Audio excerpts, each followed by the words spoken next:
I'll do the introductions. Fine, we'll take over. Great, thank you all for being here. We're delighted to be joined by Kazumi Ogawa, who, as you know, is the director of UNMAS, UN Mine Action Service, and with her here is Paul Heslop, who works on demining issues in Ukraine. And if we could put on the screen our colleague Nick Pond from the Mine Action Service in Afghanistan, please. Great, I think we see Nick. So Kazumi, please, go ahead. Thank you, Steph. Good afternoon, everyone. My name is Kazumi Ogawa. I'm the newly appointed director of the UN Mine Action Service. I started my service with UNMAS at the beginning of February. It's very nice to meet you all. So I wanted to talk a little bit about the work of the UN Mine Action Service. The work of UNMAS is driven by the needs of the community and the people affected by conflict, in particular to address threats posed by explosive hazards to civilians, peacekeepers, and humanitarians. Our job, when UNMAS can do its job, is to save lives. It protects civilians. It enables peacekeepers to operate in safety. It facilitates the work of the of the delivery of humanitarian aid. It supports the work of the return of the voluntary return of internally displaced persons and refugees. And finally, the work of UNMAS helps set the conditions for long-term peace and development. The UN Mine Action Service also plays a vital role in advocating for international humanitarian law and international human rights law, as well as the global disarmament conventions.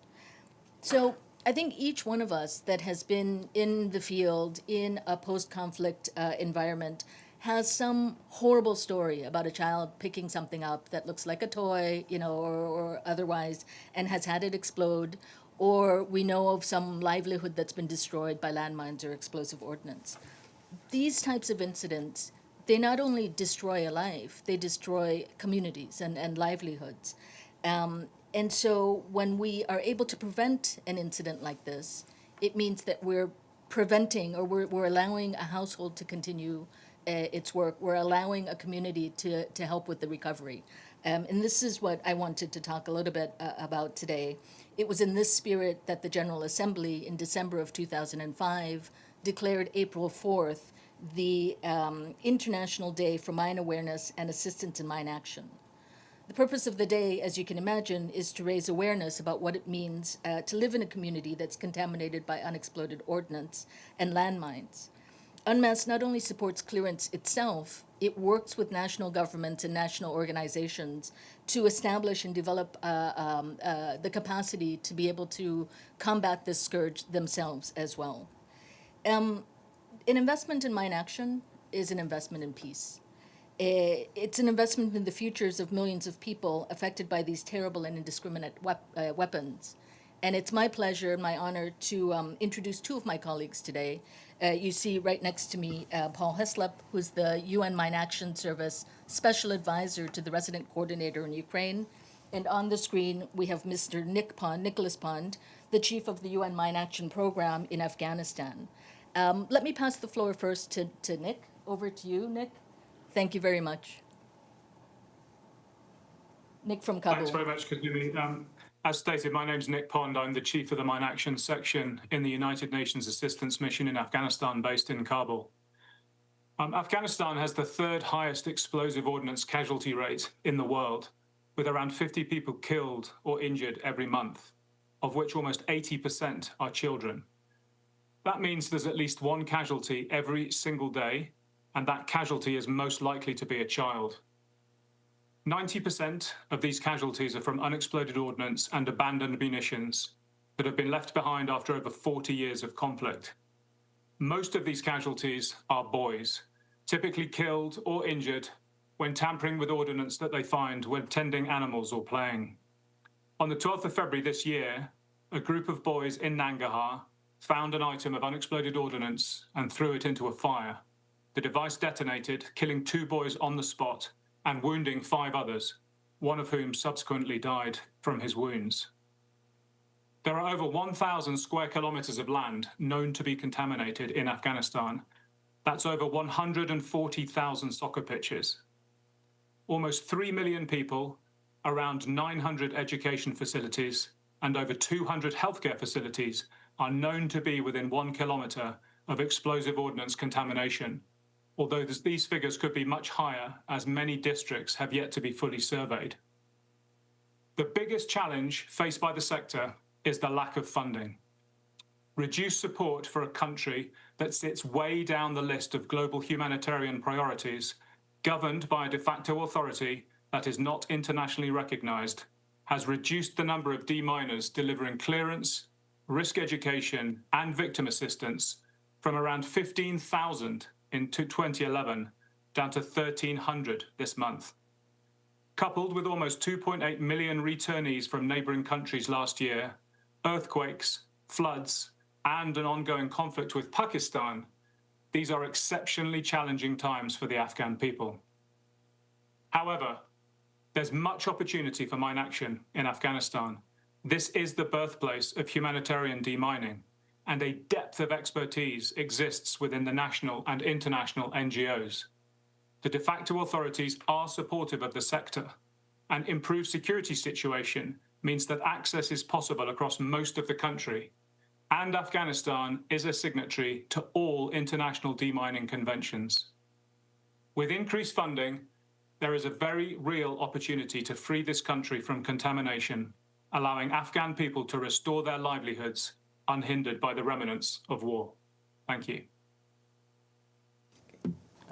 Mr. Hessler? Thank you. It's a pleasure to be briefing you again. I want to speak. I'm currently based in Ukraine, but I would also like to highlight how this is not just a problem in Ukraine, it's a problem in many places. And I think one of the things that we as the UN Mine Action Service are looking to do is make sure that we add value to our projects, but we leave nobody behind.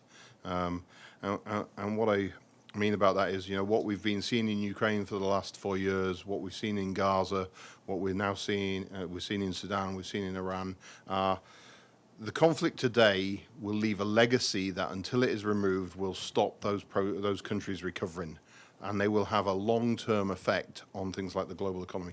And I think what we've got here we've seen in Ukraine over the last 4 years, and I've briefed on this before, but now we're seeing in Iran, is when we have a conflict like this, we're talking about the legacy of the conflict, the mines and the unexploded ordnance, are stopping fields being planted, critical infrastructure being rebuilt, energy security, things now we're seeing in the Gulf, like refineries being destroyed, mines potentially being deployed in the Strait of Hormuz. Until those are removed, you cannot start the recovery process. And in Ukraine, it's been bad enough where we're talking about an $11 billion impact a year to the Ukrainian economy from the presence of mines, a reduction in between 3 and 5% of GDP growth, and the effects of global energy prices and more importantly still, effects of global food prices and food security. What we're now seeing in the Iranian conflict is an even bigger consequence in terms of global energy prices. And what is the impact of having a $100 million tanker with $300 million of crude oil in it and being sunk? There's not just the economic consequence of that, there will be the environmental consequence, there's the loss of confidence and the increase in oil prices. We need to be in a position in all of these conflicts around the world that as soon as it is safe to operate, we can get in and we can conduct humanitarian demining operations, recovery operations, and rebuild the local economy and the global economy. To give you an idea of scale of a problem, this is a model of an artillery shell. These have been fired in Ukraine at a rate of around 10,000 a day for the last 1,500 days. That, if there is a 40% fail rate, we're talking around 6 million of these as unexploded ordnance. This is one weapon system. So if you start thinking about not just the use of artillery, but grenades, cluster munitions, and landmines, we are looking at a level of contamination that has not been seen outside in Europe since the end of the Second World War. These items cost thousands to make, but they can cost many times that to clear if we don't prepare properly. We need to have an investment, as Nick said, in clearing up this problem. We need to invest in new technologies, in new methodologies, in improving the human capital. And this is where I'm very proud of the support the UN has provided in Ukraine, where we work as one UN, the UN family. UNDP has a lead on the development side of things. WFP and the Food and Agricultural Organization are working on agricultural demining. We have UNHCR and IOM looking at returns, safe returns for refugees and IDPs.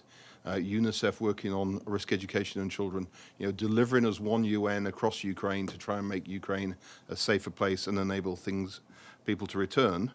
But again, there are challenges. So what do we need to think about? Mines are not just about mines in Europe, so what about the casualties? We have over 60,000 amputees, war amputees in Ukraine, most of them men between the age of 25 and 55. What's going to happen when they come home? They're going to need to find jobs, they're going to need retraining, but there's also another dimension. Who is probably going to be responsible for looking after them? Probably their mothers, their wives, their girlfriends, their sisters, their daughters. What are we doing now to help prepare those women for the trauma they're going to have to deal with when, veterans, heroes, return home with shattered bodies and try and start to rebuild their lives? So there's so many aspects of mine action we need to be thinking about. It's not just about walking forward and cutting the red wire or the blue wire, but it's what are the consequences of this? How do we make it work? How can we make a difference? Afghanistan, we were doing so well in Afghanistan. We had a plan in 2013 that would have had Afghanistan mine-free by 2026. And then the international community walked away. It wasn't the poorest people of Afghanistan who chose to change the government. There were many political factors in it, but why are those people in Afghanistan abandoned by the international community when we were so close to having the success that would have turned Afghanistan into the Mozambique of Middle Asia? So just to finish off, I'm very happy to answer any questions, but a prolonged investment in mine action is an investment in peace, it's an investment in early recovery, it's an investment in moving things forward. And the new technologies that are being proven and trialed in Ukraine at the moment, use of AI, we developed a system with the State Emergency Services where over 30,000 square kilometers of land were assessed using satellite imagery, drone imagery with AI and human data analytics. That's 30 billion square meters of land was returned safely at a cost of around $100,000. Possibly the most effective mine action project ever done by the UN. We're seeing new sensors that can be mounted on drones. We're seeing underwater robotics. We're seeing demining robotic dogs that can go out and search areas safely. All of these require an investment, but that investment in the technology in Ukraine can be then replicated. I've spoken to colleagues in Syria, in Sudan, where the technologies that we're now using and rolling out and proving in Ukraine are working. They can go back to those countries, reduce the scale of the problem probably by 60 or 70% because of the use of these new sensors. Mine action is inherently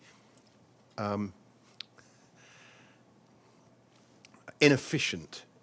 Even if you've got one mine per square meter, that does not occupy a square meter. So you're clearing out of your meter by meter square, 90% of it doesn't contain a mine. In reality, you don't find one mine per square meter, you find one mine per 10 square meters or per 100 square meters or per 1,000 square meters. But if there was one of these in your child's school's football pitch, you wouldn't want them to go and play soccer or football or rugby on it. So they're denying 50,000 square meters for one. Now, if we can find a way to take that down from one mine in 50,000 square meters to one mine in 10,000, to one mine in 500, to one mine in 10, which we're starting to do in Ukraine with the technology being developed, we are going to reduce the cost exponentially. And that technology can be exported around the world and help every mine-affected country. But we need that investment today. We need people to build on the success that we've got and not forget how important mine action is. And I think World Mine Action Day on the 4th of April is always a great time to remember that. Thank you. All right. Thanks very much. We'll now open up the floor for questions. And besides introducing yourself, I'd appreciate it if you indicate which of the speakers you are directing your questions to. First question goes to Edith Lederer. Thank you very much on behalf of the United Nations Correspondents Association for doing this briefing. My name is Edith Lederer from the Associated Press. I actually have questions for all of you. First, you said, I believe it's Nicholas, said that Afghanistan had the third highest casualty rate.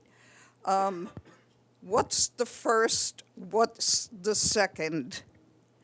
And to you and to Paul, you talked about new technology.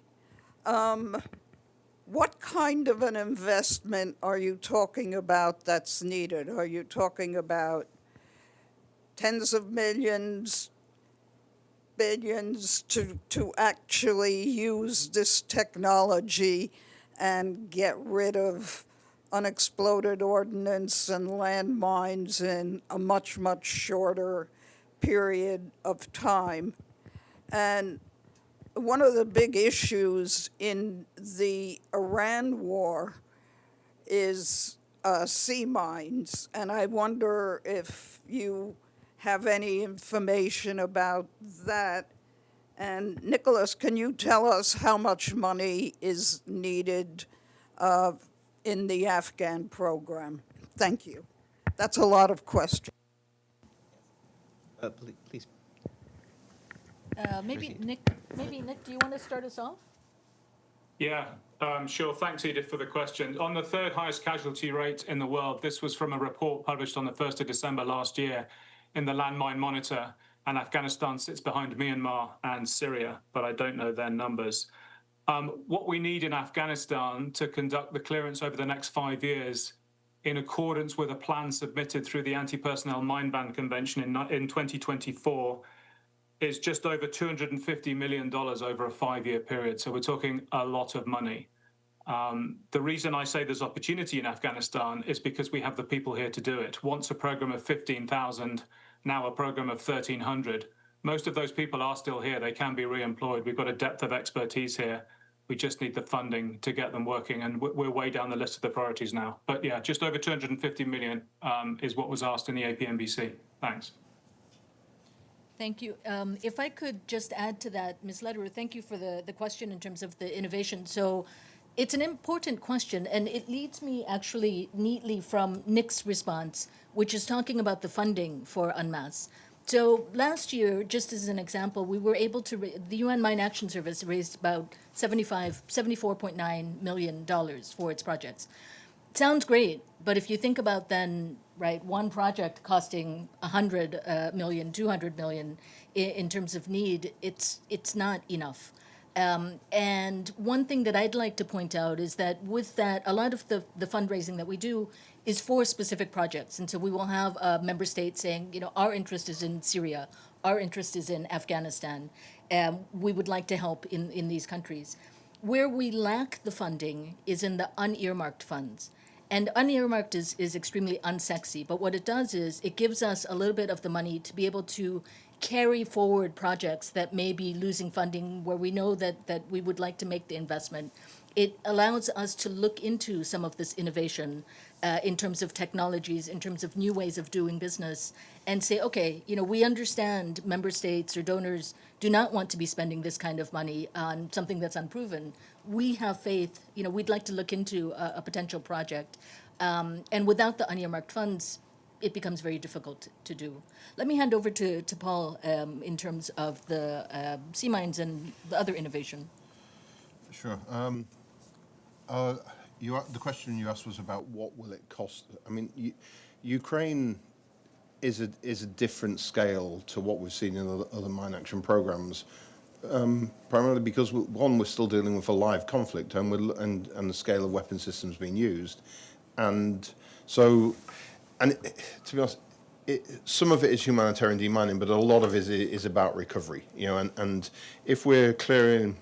if we're able to, by clearing explosive hazard in Ukraine, and this seems a bit dated considering what's in Iran at the moment, but shift global oil prices by 1 cent or 2 cents a litre, or the cost of a loaf of bread by 3 or 4 cents per loaf, a box of pasta by a couple of cents, but you apply that to billions of boxes of pasta or billions of litres of fuel, then the investment in Ukraine is very small. Obviously, that's quite dated considering what we're seeing going on in Iran at the moment. But the types of technology we're talking about is, one of the things I'd like to do is have a proven drone technology with every team in Ukraine. And that will help the monitoring and evaluation. Obviously, Ukraine is a very big country, so rather than us drive for 6 or 8 hours to visit a team, we could actually ring up the team, say, turn on the Starlink, put the drone up, and we can remotely visit the site. Oh, the team's in the right place, the safety vehicle's in the right area, the marking's looking good, the deminers seem to be well disciplined. Great, we now don't need to drive for 7 hours to see if that team's okay. So, we would save a lot of cost by using this technology.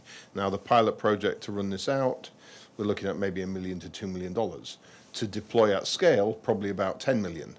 But, the Ukrainian mine action program is about $300 million a year. So we're not looking at a large percentage cost. It's more about proving this technologies work. And as the example I used of the satellite imagery being analysed by AI and data analytics, the biggest challenge in that wasn't actually the adoption of the technology, it was getting people to accept that the recommendation that that area probably was not mined, so could be used, so it became more of a communications challenge.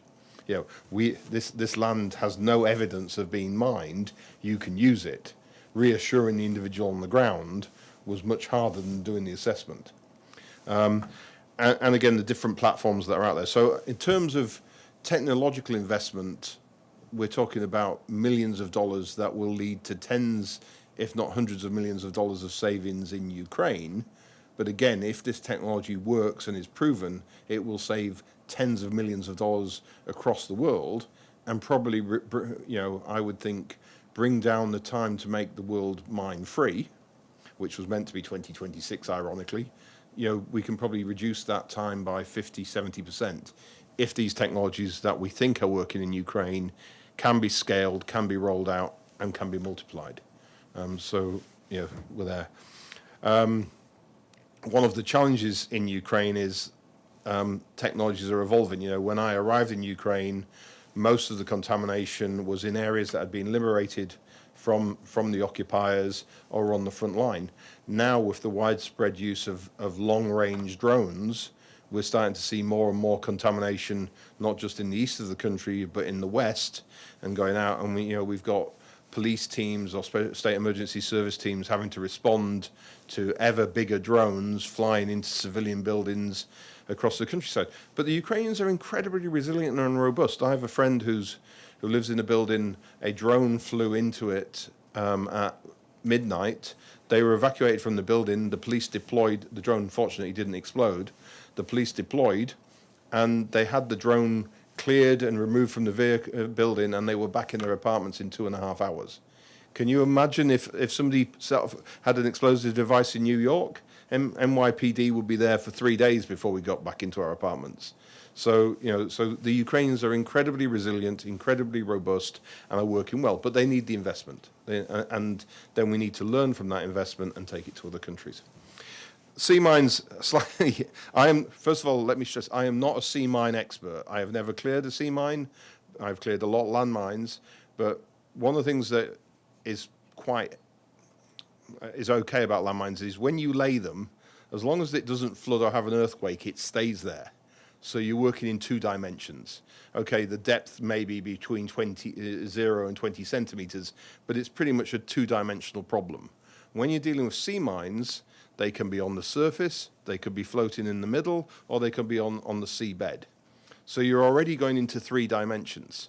But if they're not secured, then you have tide, they may be propelled in some way, so you go into a 4th dimension, which is time. So and they tend to be a lot bigger explosives. So you're taking a problem that on land is a 2-dimensional problem that is relatively straightforward to deal with, to a 3-4-dimensional project in the water, And again, if you stand on a mine as an individual, it's not very good for you. If you're in a vehicle, it's not very good for you in the vehicle. If you're in a super tanker with a million barrels of oil in it, it's not very good for anybody. So the consequences of getting it wrong is much more severe, and it's a much more complex and more challenging environment to deal with. And are those sea mines under remote control? Are they magnetically influenced? Have they got a sensor to target it? What are your countermeasures to it? And this is why traditionally sea mine clearance has been done by member states, by navies like the American Navy, the British Navy, the Japanese, whatever, because it requires a lot of technology, a lot of investment. It's very complicated and it's very dangerous. So the failure to have that capacity in the Straits of Hormuz is probably going to lead to a humanitarian problem, but I'm not sure that anybody will give the UN enough money to clear it. So I think it will remain with member states. Abdulhamid? Thank you for the briefing. My name is Abdulhamid Sayam from the Arabic daily Al-Quds Al-Arabi. I have a few questions. First, if Ms. Kazuma, sorry if I miss you. Yeah. About your presence in Gaza, if you can tell us some information about Gaza. And second, maybe Paul can answer that. If you have lost any of your staff during the field work, if you can share with us some information about the risk you face. And the other thing is about advocacy. You said you complained about the low funding of the program, but I don't see landmine action staff are working around the clock to promote your great work. You have Goodwill Ambassador. Do you have some documentary to share? I remember Judy Williams, when she started this to ban landmines, she got the Nobel Prize in 1998, I think. So do you have some celebrities working for your department? Thank you. Thank you very much, Abdelhamid. It's nice to meet you. My name is Kazumi. I wanted to just maybe what we should do is we should get you in touch with our OPT people. One thing that I do want to say is that in the past year, UNMAS did undertake a number of mine assessments. We had about more than 1,000 explosive ordnance assessments that had taken place in 2025. And it supports the work, as you probably know, of over 30 UN programs and agencies in the country. The dynamic, I think you probably know better than I do, shifts so quickly that I'm not able to give you like a real world projection. I can tell you that we have had deminers trained, so nearly 2,000 trained in 2025 as well. And as a result of the work, we had been able, to ensure safe access. One of the things that I'd like to maybe invite you to is we will, I think from tomorrow, right, Lee, we'll have what we're doing is in order to commemorate the International Day, we have a mini film festival that's going to be launched online as from tomorrow. One of the films that I think is especially touching is actually on the occupied Palestinian territories. So I'll invite you to look at that as well. And we're happy to put you in touch with our project manager, our chief of mine action in the country. In terms of, global advocates, it's kind of music to my ears. I am, as you know, new to the position, and we did have notable personalities in the past. What we would like more than anything, I think, is to raise awareness in the general public of the potential and the problems of mine action. And in order to do so, we would like to have a global advocate. I hope to have an announcement at some point, but we're still in the process of looking at the potentials. Thank you. Thanks. I've actually lived in Khartoum for 3 years and was part of the Palestine-Gaza response in 2009 and 2014. And I think the problem with mine action is it's sexy today and gone tomorrow. So when it's happening, everybody's interested, and then there is another emergency, another earthquake, a financial shock, and then it comes back. But we go in cycles. I mean, Afghanistan in 2001, 2002, people were throwing money at us. Now it's the begging bowl. We've had some very high-profile celebrities over the years. We've had Charles Dooley, who is a great advocate for people with disabilities. We had Daniel Craig, who drew attention. And again, online, you can see their visits to field programs. We had Jeremy Renner went to Afghanistan, 10, 12 years ago. And of course, the most famous image of any celebrity working through a minefield is Princess Diana in '97 walking through Angola. So I don't think it's necessary to have celebrities. I think it's necessary to keep reminding people of how mines affect them and their lives. You turn around and mines seem a long way away, but if I was to say to you, you are paying 5 cents more for your bagel every morning because of the war in Ukraine, over the course of a year, that's a few dollars. If you multiply that by 10 million people in New York, that's quite a lot of money. So how do we find ways to make that connection so people see it? And I think Nick's point about it's always children who suffer the most. I mean, the thing is, if an adult stands on a mine like this, they're probably going to lose their lower limb. If a child stands on this, because they're so much closer to the blast, and because as a ratio of their body weight to the explosive content, the impact is much higher. So it will either tear the leg off or both legs off much higher up and greater wounds, or quite often result in death, whereas for an adult it wouldn't. So children always seem to bear the consequence of it. And then you have things like these and these, which just look, they're not toys, but they could easily be mistaken for toys. And again, I think the example of Nick, I've so many times over the years, I've investigated an incident where a child or children have found one of these, thrown it into the fire, either intentionally to make it go bang, or just out of curiosity, and not realizing that this is surrounded by 50 or 100 ball bearings that will come out of that fire very fast and very hard. And so we've got, and this is where there are 5 pillars of mine action. One of them is risk education, one of them is victim assistance. So it's not just about the clearance, it's about the other pillars, removing the stockpiles, advocating for engagement on this system. So your question is very valid. In terms of celebrity, yes, we're very happy to engage with them. I mean, in Ukraine, we have one of the Eurovision Song Contest, Ukrainian Song Contest winners has become very actively engaged in the subject recently. She performed at a conference in Tokyo. We're hoping she'll go to Geneva next month for another conference. So yes, celebrity engagement is very important. Okay. Namo? Thank you very much. Nam Abdullah with Rudao Media Network.